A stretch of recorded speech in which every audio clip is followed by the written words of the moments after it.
Hi there, thank you so much for stopping by to check out this video.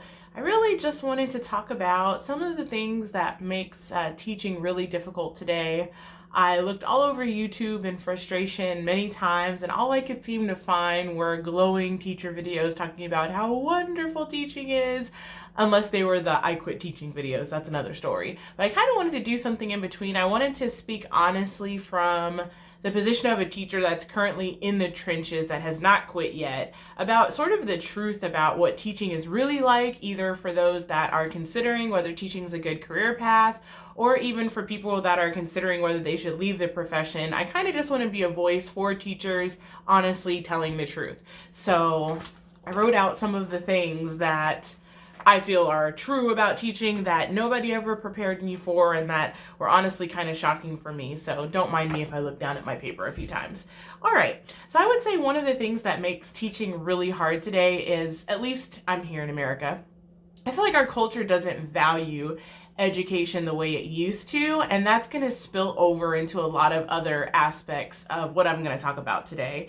So this is going to be all over the place. I don't have them in any particular order, but I'm just going to talk from the heart and from my paper. Okay, so I would say worthless professional development and meetings makes teaching really frustrating. It kind of communicates a lack of valuing teachers' time, and that's a huge problem. A lack of time is one of the big problems. And I would say just the emotional burden of being a teacher is a huge issue. I don't know about you, but even just from the first day of teaching until now, 7 years in, I dream about teaching. I wake up thinking about teaching. I think about my day and teaching after school. I think about it on weekends and even on holidays. Even when I try to push it out of my mind, it's there all the time. So teaching really is sort of a lifestyle job rather than your traditional 9 to 5 job. And that can be a good thing for some people if you feel like you're successful as a teacher and you love it. But for those of us that have struggled or are struggling, it can really affect your mental well-being, your health. It can affect the tone of your entire life. It can actually feel like it's taking over your life. And I would say, too, the thing that makes teaching hard compared to other professions, in my opinion, is that there's not a lot of, in my opinion, again, honest voices talking about how hard teaching is. I think that the people that are teachers, bosses, principals, administrators, even politicians, they present this rosy view of teaching, that it's so wonderful, that the kids are so good, that it's such a privilege. And so teachers that are really struggling don't feel like they have a voice or an outlet to really communicate the truth about what's going on in the classroom. And for those teachers that do decide to speak out, like let's say a new policy is enacted and they're frustrated about it, they're instantly branded as troublemakers. So everybody else just kind of learns not to say anything, not to be honest, not to tell the truth. And so it's just a real situation of the emperor's new clothes, where you're thinking in your head, this is ridiculous, these are horrible new policies, this is not going to work with kids, but you're kind of bottled up and not allowed to say anything. Therefore, in a lot of ways, you might feel like you're not able to affect any kind of change, which makes teaching hard again because you feel so powerless. I would say, in addition to that, the student behavior today is a huge elephant in the room when it comes to talking to administrators, being in teacher meetings. I don't really feel like student behavior is ever really addressed. And again, this is my 7th year of teaching. I've worked at 4 different schools. I've worked at charter schools, private schools, public schools, and it's been the same across the board. It's presented as, students are so well behaved and they're motivated, and if anything's going wrong in the classroom, it's because of the teacher. And again, that doesn't really empower us or give us strategies. It just kind of heaps guilt upon us. Okay, I would say another issue is just kind of working around the clock. So in addition to thinking about teaching and having that emotional impact of teaching all the time, there is always a mountain of work to be done. A teacher's work is never done. So there's increasing amounts of paperwork, forms, lesson planning, documentation, parent contacts, just tons and tons of paperwork in addition to the actual work of teaching, and then going back to the meetings when we're constantly in meetings before school, after school, on professional development days, during our plan times, and we never really get the opportunity to do the work. So we're having to do it in the morning, we're doing it during our lunch break, we're running around after school, we're thinking about it on weekends. So just tons of work. Another issue that I have found, quite honestly, is issues with parents. Oh my goodness. Not sure what it is, not sure if it's a generational thing or what, but I've kind of encountered a lot of extremes, really. There's either parents that are way over involved, that are questioning every decision, emailing constantly, wanting to debate every grade, every point, every policy, or the other extreme, mostly with the most challenging students, of parents that you can't get in contact with them, you can't find them, and you can't get support. And then, of course, there's going to be parents in the middle. But I've just tended to feel a huge lack of support from parents in my 7 years of teaching. I would also say another challenge in the teaching profession, kind of like the two extremes I mentioned, can come with administrators. Either they're completely under involved and you're just sort of thrown in and there's no support, no resources, no help. They are not there to answer questions, they're not there to support you. Or the other extreme of, again, over involved administrators that are wanting to micromanage everything. They're wanting to micromanage your bulletin boards. They're wanting to pop in and surprise you on lessons all the time. They're wanting to know what your decision for this, book that you chose is versus another one. So just like really huge extremes and not quite in that sweet spot that teachers would really want to have. I would also say communication is a huge issue, either late communication, unclear communication. Same thing with expectations. They're very murky, but when the time comes, they kind of present it to you as though it's been incredibly clear the entire time. I would say another really frustrating thing is disorganization at the top that results in constantly changing expectations. It's happened to me more than once where I have had an entire structure for my class, routines, everything's all together, everything's chosen and prepared. I think I'm moving through in a smooth way, just to find out sometime in December or January that everything has to change. We're doing new books, new structures, new routines, just some new initiative. And then basically I have to start from scratch completely, just kind of because of disorganization on the part of administrators, or even sometimes it's the people above them that, can't be helped.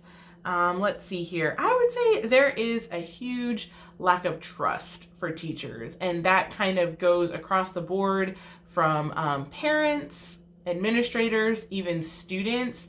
What I've noticed is a real mindset that everything that a teacher does is up for scrutiny. I don't know if it's kind of the Twitter or Yelp culture or what the deal is, but kids feel so free to criticize and complain about everything. So do parents. Administrators, of course, feel like, no matter what your rationale or your reasons behind doing what you're doing, they feel like they can pop into your room for 5 minutes and then say, you can't do this, you need to start doing this. There's just a lack of trust for the expertise, for the time put in, for even the intelligence of teachers in so many situations that it becomes really disheartening and really, really frustrating. I would say another thing that really surprised me is that the classroom is not my domain. I took an alternative certification route to teaching, and so I wasn't prepared for the fact that the classroom really doesn't belong to me. Whether it would be, parents being able to complain and on a dime an administrator telling me I need to change something in my classroom, or just any of those scenarios, I was just really surprised. I thought when I got into teaching that, okay, this is going to be my classroom. These will be my rules. It's going to be, something that I set up and I create. But, and that can be the case maybe in some school buildings and in some school cultures. But by and large, you really do feel a lack of control and a lack of autonomy in the classroom, which is really frustrating, I think, for a lot of teachers that got into education because they loved learning, they loved the creativity, they loved the possibility, they loved the idea of being able to meet students, adapt to them, basically see where they're at and build something beautiful, but then you get into the teaching profession and you're handed things, or you're given scripts, or you're told that you have to do things a certain way and that the way you're doing it is not right. And the frustrating thing about that is it can change so radically from one year to another. Sometimes it even changes in the same school year. At the beginning of the year, they might say, okay, we're doing reading instruction this way. And then again, in December or January, they might almost act like they never said that to begin with and say, okay, now we're doing it this completely different way, which can get really, really frustrating. I would say another huge frustration is a lack of consequences for students. I work at the elementary level right now, and at the current place that I'm at, students are not allowed to lose any kind of recess, not really allowed to have any kind of consequences. Pretty much the biggest consequence you can give a student is to sit them in a timeout chair, maybe put them in a quote unquote buddy room. But that really becomes a joke to students after a while, because they realize that nothing's really going to happen to them. And again, kind of with the parent scenario, it's really iffy. Some parents, if you even breathe a word that there's anything wrong with what their student is doing, they're ready to be up at the school complaining about you to the principal, scrutinizing everything you're doing. Other parents, you can call 25 times and you will never get a response, and it's unclear really if they're even receiving your communication. So student behavior and student discipline is a huge challenge. I would also say a lack of motivation for kids in terms of them loving to learn and desiring to learn is huge. There's an enormous pressure put on teachers to constantly make things quote unquote engaging and exciting and fun. But what that amounts to is anything that looks like students really sitting down and reading and writing and thinking and working hard and trying. Actually, crazily enough, I don't know if crazily is a word, but crazy enough, makes things look bad for the teacher. If an administrator comes in and your kids are working hard, I've kind of almost heard, well, they don't seem like they're having fun, or they don't seem like they're engaged and having a great time. And so the concept that there's hard work involved in education, that students at some times really have to think and critically think and work, seems to be completely foreign. It seems like what administrators want to see when you're coming in is just games and activities and technology and lots of shiny things, but that may or may not even affect how well students understand and learn content. Hopefully I'm not talking too fast on all of these. I would say too, there's a big move within education. I'm not sure if it's reached wherever you are, but basically things called standard space grading, essentially the idea that students can't fail anymore. Instead of the traditional system of A, B, C, D, F, now you might have 3 letters that, an N could mean not meeting, and it could be any grade between 0 and a 59 is an N.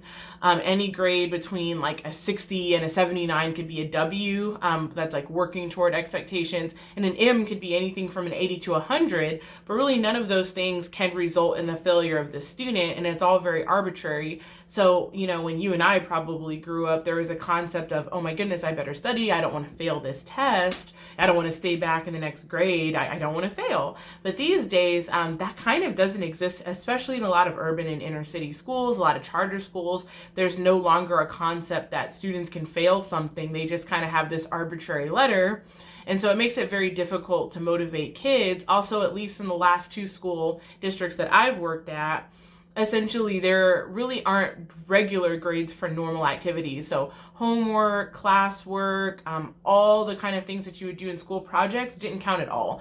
There were just certain quote unquote benchmark tests that they would get a couple of times a quarter, and that's what their entire grade would be made up from. So students, again, there's no concept of, oh my goodness, if I don't turn in my homework, I'm going to fail the class. There's no concept of, if I don't do this project, that's going to take 30% off my grade. It's just an idea of, oh, I just got to do some kind of random benchmark test from the district, and maybe, I'll get a W or something, but it doesn't mean anything. So that's really frustrating for teachers to try to motivate kids with. Excuse me there. And I would say too, something else, I know that bullying has always been a thing, but I feel like with this generation, the social media generation, anything that was ever bad at bullying has just gone exponentially off the charts. Them bullying each other, even students bullying teachers. Like, I've had memes made about me. I've had horrible things said about me on like TikTok and Snapchat, and it's all very hurtful. And then on top of that, sometimes moms and parents even get involved on the bullying toward the teachers, which would be really shocking to a lot of people, but it's a very real reality these days. And so I just think, I think kids can be mean anyway, but then when you give them the power of social media, the power to unite with tons of other kids, it just takes the meanness and even the viciousness to a next level place. And again, with the parenting, a lot of parents have no idea what their kids are doing at all. And so it's just made it really difficult, honestly. Teaching is not, from what I hear, what it used to be. I've talked to a lot of teachers that have been in the profession between 20 and 30 years, and they said they're staying in because they're close to retirement, but they've said if teaching was the way it is now, when they first started, there's no way they would have stayed in the teaching profession for so long, just because it's gone so crazy. Between just student misbehavior, lack of motivation with kids, no support from parents, unclear or constantly changing expectations from administrators. We haven't even got into the extreme testing culture, how everything has to be so-called proved with the data point. Oddly enough, I've taught reading or English for most of the 7 years that I've been in the classroom, and doing simple things like reading a class novel has taken just a massive effort on my part to even get it approved by administration. Just the most simple, traditional, basic concepts of what teaching and learning and education looks like is all just up in the air now, and it's all up to whatever little initiative or trend that is popular. So something as simple as reading a novel with children seems like something controversial now. So it's just all of those things combined that can become really frustrating and demoralizing for teachers. And so I just really wanted to make the video to kind of address some of those things briefly and see, are these some of the things that you've experienced? Do you know a teacher? Are you a teacher? Are you thinking about becoming a teacher? And how do these different factors affect your view of the teaching profession? Is it still something, do you think, can it be saved, or is it all downhill from here? So anyway, this is The Honest Teacher. I appreciate you taking the time to watch. Have a great day.